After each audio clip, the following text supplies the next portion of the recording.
everybody. It's been a while. I haven't done a podcast or a YouTube video since maybe August. So thank you for joining us again today. I just wanted to introduce you to our next guest, who's Terry Stewart, who is going to talk to us today about this amazing charity that he has founded called the Awesome Music Project. He's also got a book that's been out for a year now. And I just ordered 2 today. We're going to be talking about, music and how it can be used as a tool to, lessen some of the effects of mental health. And, it's a timely conversation. It was timely before COVID. Now it's even more relevant as we go on.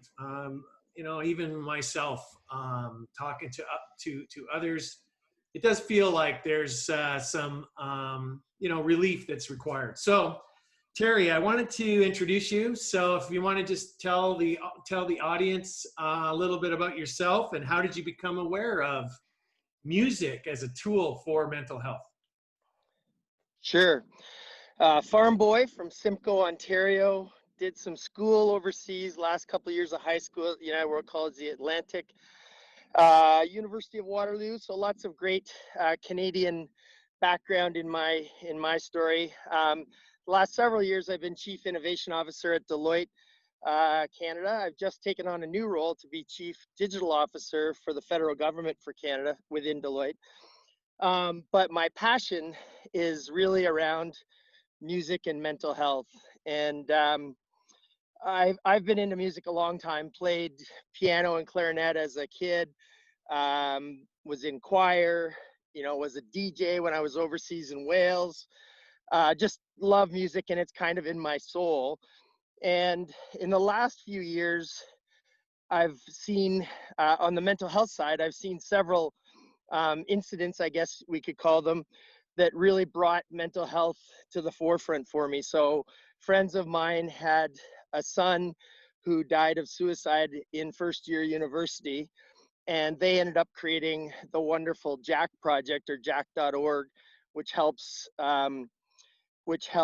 students, university and high school students, become mental health advocates.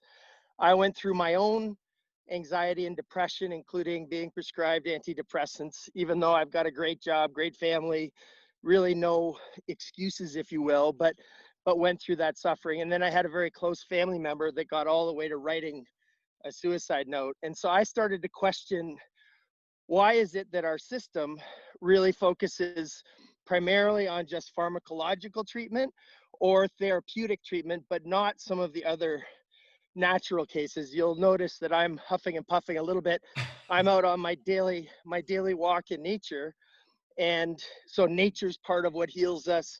Music's part of what heals us. Art's part of what heals us. Why aren't we using those therapeutics or different modalities to help with our mental health in a more systemic way, a way that's funded by the government and the and the insurance company? So we started the Awesome Music Project, Rob Carley and I, to really address that issue. And the first and foremost, all the proceeds from the book that we created go toward research at CAMH to prove the healing impacts of music on mental health in a clinical type way. So I was looking at that. You have a great website with all of the research that you're funding, and also some of the other projects you have. It's kind of interesting to me. So what they're doing, I guess, from what I saw, is they're doing research on from an MRI or something like that to actually find out how deep music actually affects your brainwaves. Sort of. It's actually CAMH, if you allow me to geek out for a moment here. CAMH actually has 50% of the patents in the world on neurotracers. So neurotracers are radioactive substances that you can ingest, and they can go in and attach to different proteins in your brain, and then they can be researched. So in essence, lighting them up. And so they have a particular neurotracer that attaches to MAO-B, monoamine oxidase B, which has been seen through autopsies and other vehicles to actually have a much higher predisposition in people with depression. And so what they do is our research is going to take a cohort of people with depression, clinically proven to have depression diagnosed, and then take in the neurotracer attached to their brain and then put them into a PET imaging machine. So it's slightly different than MRI, but a PET imaging machine. And it'll basically light up your brain and say, okay, how much MAO-B do you have?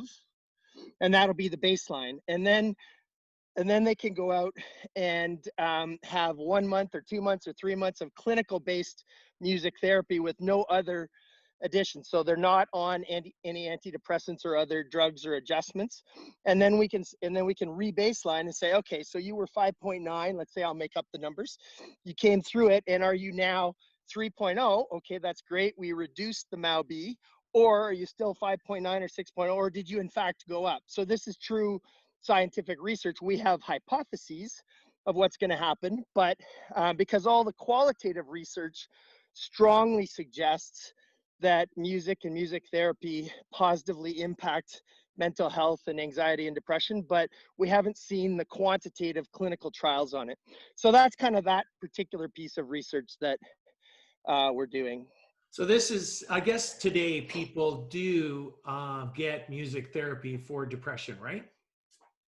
They do, and CAMH has programs, and a lot of other organizations have programs to use. A lot of the hospitals like Baycrest and others use music therapy directly in their programs because they understand the healing power. Individuals can use music therapy, and it applies whether it's anxiety, depression, PTSD, autism, all kinds of different mental health challenges.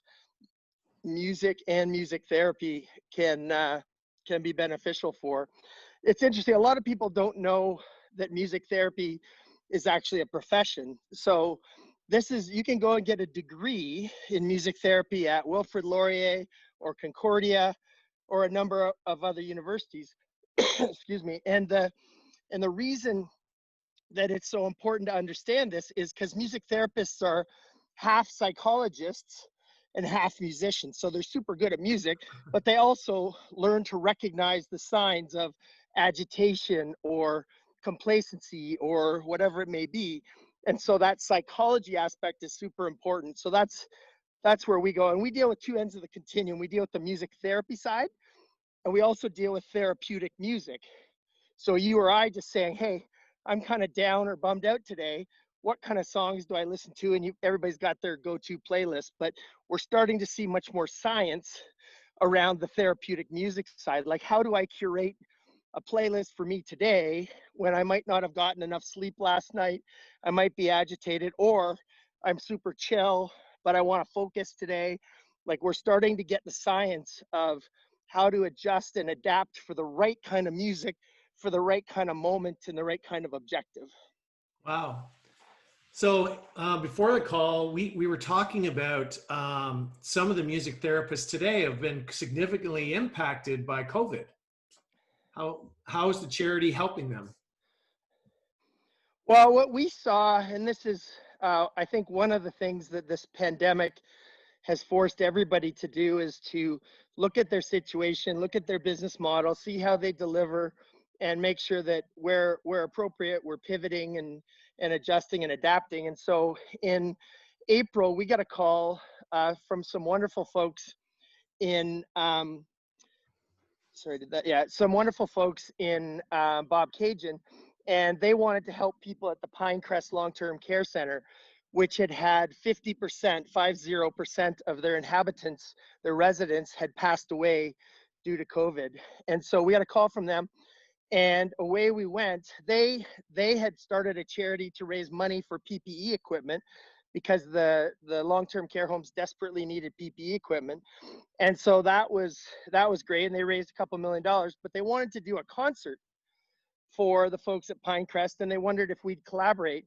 And we said, happily, we'll bring some of the artists that we've got in the book. And in our book, we've got like Sarah McLachlan, and Michael Bublé, and Alan Doyle, and lots of wonderful people. But we could leverage our ecosystem. But the real question was that I had for them was, how do we bring lasting impact to the people? Because we could do a nice concert, and lots of people are seeing nice Zoom concerts. We could do one in person, but then when we leave, they'll still be there without music, because the problem that the music therapists have right now is, with all of the homes being locked down, hospitals being locked down, schools being locked down, unless you're on the staff of the organization, they can't come in. So most music therapists today deliver their services in analog format. So they're wonderful musicians, guitar players, singers, percussionists. They come in and they play in the home, in the school, etc. But they can't do that today. So they're out of work, right? So what we said, well, let's go fix that and get the music back alive. So what we're doing is taking certified music therapists, and we're certifying them at another level with digital capability. So teaching them how to use iPads, many of them already do. Teaching them how to do a Zoom call, or to log into Spotify, or to dial up a YouTube video. So the tools that they can then use to deliver music therapy digitally. So we're trying to disrupt and enhance the music therapy world. Simultaneously, we're having to do the same in the long-term care world, where they need some enhanced technology, whether it's better laptops, better Wi-Fi connections, et cetera. So that's kind of, we launched something called AMP for Life, AMP, the number 4, Yep. life. And if you look up ampforlife.ca, you'll get some of the materials. But basically, it's combination of digital music therapy for an entire year, plus a book club. It turns out our little book with 111 stories in it is perfect for a book club for a long-term care home, because it has 111 one or 2-page stories. A lot of people in the homes, et cetera, are cognitively challenged, Alzheimer's, dementia, eyesight, et cetera. But our little book, they can listen to Chris Hadfield tell his story. They can either read it, they can have the rec director read it to them, or they can watch Chris on the screen talk about his story about a John Denver song, and then they can actually hear him performing it. So we're super excited. We've got pilots going on as we speak in 2 long-term care homes.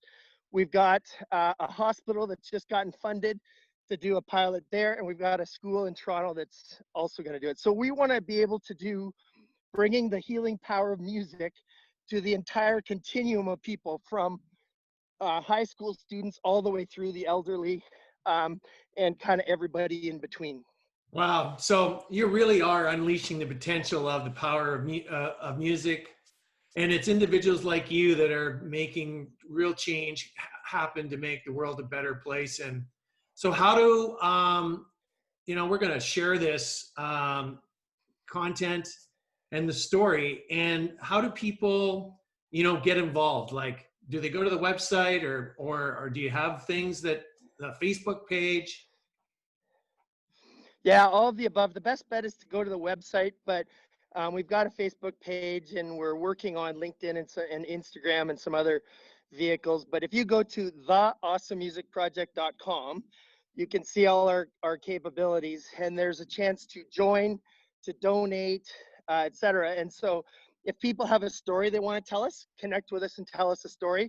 We're going to do more books, more online work, so that would be great. We need money to fund these programs, so I won't be shy, but like every program at a school or a long-term care costs us about $20,000 to give, a day a week of music therapy, plus the digital book club, plus the technology. So we need money to support that, and we're looking for both individual sponsors. Our hospital initiative in Kitchener-Waterloo was sponsored by 2 wonderful philanthropists that the 2 of them said, hey, I'm in. But we're also looking for corporate sponsors to go across the country, so that they could say, hey, if for every long-term care home you go, will match the funding. So any of those, and then obviously charities. We just got charitable foundation status, so we can issue tax receipts for all the work that we do. And charities like ours run on volunteers. So if there are people that they have particular skills that they want to donate and work with us, we would very much welcome that. Okay, well, this has been great, Terry. Like, I'm really excited to be involved. I'm involved now because I bought 2 books. Most of us are impacted by mental health, either directly or indirectly somehow. And I think this is a very important message that you're putting out there. I'm really excited that you had to be able to spend the time with me today in a beautiful fall day. I can see the nice leaves in the background, and that's really, I call it forest bathing. And so thank you Yeah, very much, Terry, and we'll talk to you soon. my pleasure, Rob. Thanks for exposing your audience to the Awesome Music Project. Much appreciated. Again, thank you, Terry Stewart, for bringing us the Amazing Music Project. And there you have it, another inspiring founder that is unleashing the potential. Please hit subscribe on YouTube or listen in on Spotify or Apple Podcasts.